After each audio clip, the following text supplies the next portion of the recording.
দীর্ঘদিনের গুঞ্জন অবসান ঘটিয়ে অবশেষে জাতীয় দলের কোচিং স্টাফে যুক্ত হচ্ছেন মোহাম্মদ আশরাফুল। সাবেক অধিনায়ককে আসন্ন আয়ারল্যান্ডের সিরিজের জন্য ব্যাটিং কোচ হিসেবে নিয়োগ দিয়েছে বাংলাদেশ ক্রিকেট বোর্ড বিসিবি। বিসিবির সোমবারের বোর্ড সভা শেষে এই সিদ্ধান্তের আনুষ্ঠানিক ঘোষণা দেন বোর্ডের মিডিয়া কমিটির চেয়ারম্যান আমজাদ হোসেন। আপাতত এক সিরিজের জন্যই আশরাফুলকে চুক্তিবদ্ধ করা হয়েছে বলে তিনি জানিয়েছেন।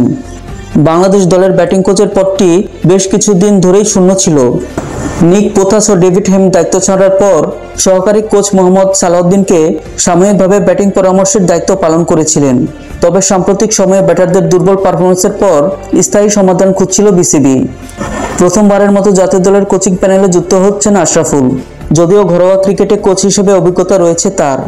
রংপুর রাইডার্সের ব্যাটিং কোচ হিসেবে তিনি গ্লোবাল সুপার লিগ জেতেন আর সর্বশেষ এনসিএল টি-20 বরিশালের বিভাগের প্রধান কোচের দায়িত্ব পালন করেছেন।